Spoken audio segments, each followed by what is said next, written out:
I think one of the reasons why teenagers end up seeking help from other teenagers is because the adults, whether young adults or older adults, are so hush hush about sex and about everything related to sex that they're left to handle it on their own with each other.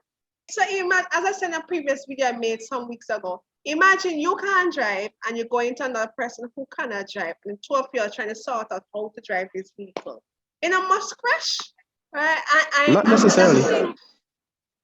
If it drive, you might not drive for long, or you might end up driving off a cliff. Okay, and that's a sad thing.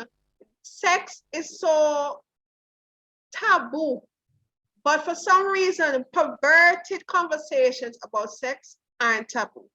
What I mean to say is like Are not. perverted versions, like in the form of songs, in the form of even Innuendos. conversation, innuendos, they're openly. But let me want to have a healthy conversation about sex publicly, and like, you're that type of girl.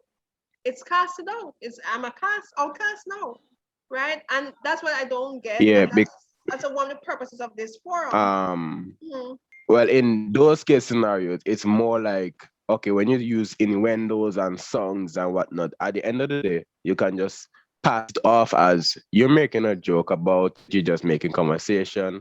But when you start having healthy conversations about it, it then becomes a situation like you're showing real and true interest, and you're asking questions or you're speaking from experience, and that's not something most people are willing to discuss. So because of their own embarrassment or for whatever reason, or lack of confidence in what they are doing, they don't want to discuss it with others. And if someone else brings it to them, their chances are they're going to shun them about it. And it's also a community norm, so or societal norm. So it just ends up that way.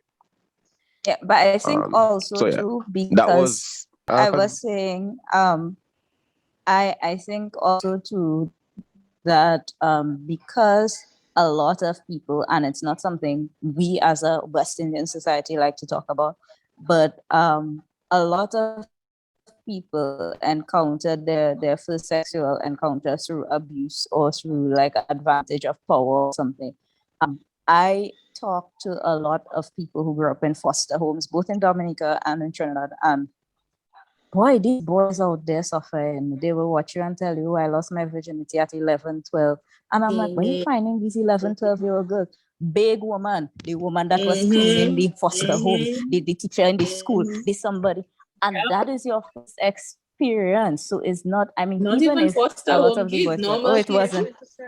Normal Normal boyfriend, growing up normal with their kids, mother and their father, normal their like normal parent, grandmother, situations too. friends, their parents, so their on and so on. teachers, their neighbor, whoever.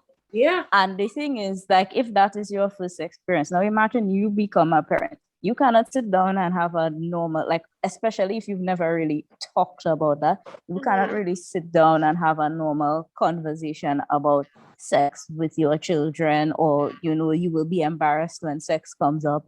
And then when you're like, I know, like, a lot of people like to make jokes about my parents because there's six of us.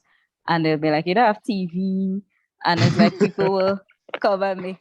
And then my father, oh God, I used to wish the ground could open up and swallow me. And my father will be like, it's a sad day when the evening news is more entertainment than your wife. He's like, I used to be like, I love this guy.